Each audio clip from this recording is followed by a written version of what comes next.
जो होता है उसे स्वीकार करो। नमस्कार दोस्तों, आपका स्वागत है एक और प्रेरणादायक कहानी में। आज मैं आप सभी को एक प्रेरणादायक कहानी सुनाऊंगा। इस प्रेरणादायक कहानी में बहुत अच्छा संदेश दिया गया है जो आपको जीवन में बहुत काम आएगा। दुनिया में दो तरह के लोग होते हैं, एक वे जो छोटी सी प्रॉब्लम आ जाने पर घबरा जाते हैं और दुखी हो जाते हैं। दूसरे वह लोग होते हैं चाहे कितनी भी बड़ी मुश्किलें उनकी जिंदगी में आ जाएं, लेकिन वह हमेशा खुश रहते हैं। हर प्रॉब्लम में अपने आप को संभाल लेते हैं। एक वे जो जिनके पास सब कुछ होते हुए भी लेकिन फिर भी वह हमेशा दुखी दिखते हैं। आपको हमेशा वे दुखी ही मिलेंगे। और दूसरे वे जिनके पास कुछ हो या ना हो लेकिन वह आपको हमेशा खुश दिखते हुए मिलते हैं, मुस्कुराते हुए मिलते हैं। आज हम ऐसे ही एक प्रेरणादायक कहानी के बारे में बात करेंगे। यह कहानी ऐसी है कि आपके जीवन में हजारों मुश्किलें या बड़ी परेशानियां क्यों ना आ जाएं, लेकिन यह कहानी आपको हर मुश्किल में रहना और मुस्कुराना सिखा देगी। एक फकीर एक देश की यात्रा पर निकला। जब रास्ते में रात हो गई तो वे एक व्यक्ति के घर रुक गया। उस व्यक्ति का नाम था आनंद।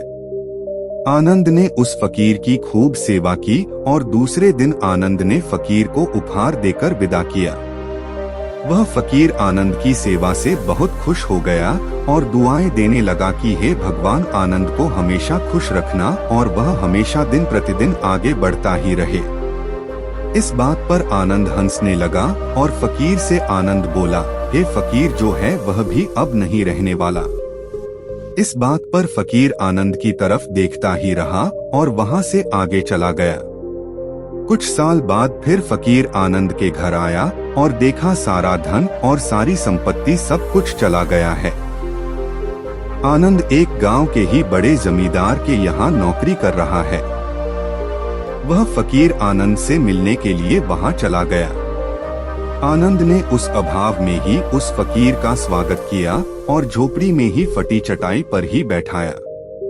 उसके पास खाने के लिए जो रूखी सूखी रोटी थी वह खाने के लिए फकीर को दे दिया। जब फकीर वहां से जाने लगा तो उसके आंख में आंसू थे और फकीर कहने लगा, हे भगवान, तुमने यह क्या किया? तो आनंद फिर हंसा और कहने लगा, अरे फकीर, तू क्यों दुखी हो रहा है? ईश्वर हमें जिस हाल में भी रखे हमें हमेशा खुश रहना चाहिए, उसे धन्यवाद देना चाहिए।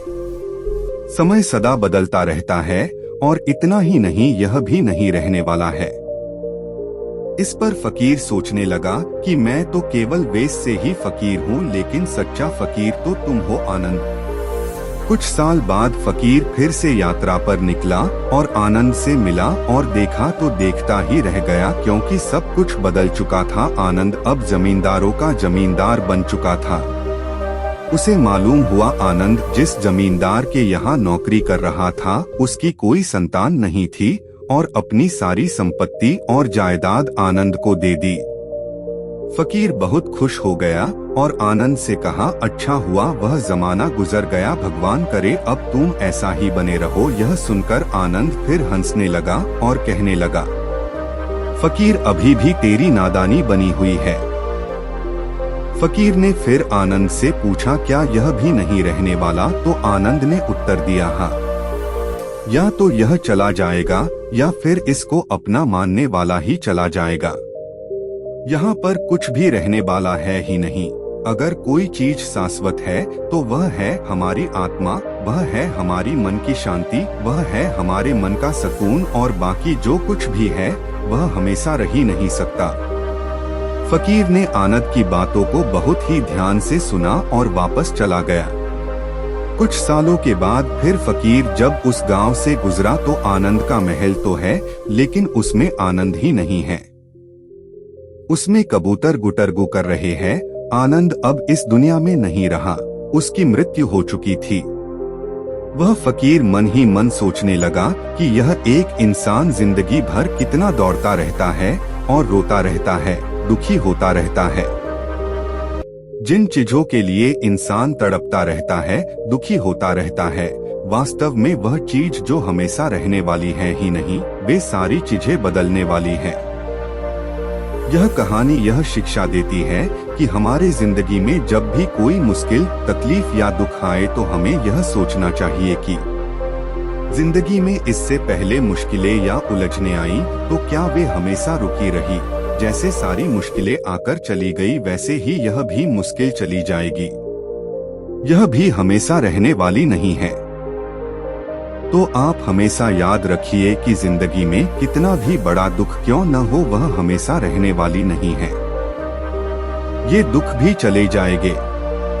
एक बार अकबर ने बीरबल से कहा कि बीरबल, आज कुछ ऐसा लिखो कि जब मैं खुशी में पढ़ूं तो दुख और जब दुख में पढ़ूं तो खुशी हो। तो बीरबल ने लिखा, यह वक्त भी बीत जाएगा। ये एक ऐसा वाक्य है, जब इसे खुशी में पढ़ेंगे तो दुख होगा और दुख में पढ़ेंगे तो खुशी होगा। मुझे उम्मीद है कि आप सभी को आज की यह कहानी बहुत पसंद आई होगी। यदि पसंद आई हो तो कृपया आप इस कहानी को सबके साथ में शेयर जरूर करें। बहुत बहुत धन्यवाद।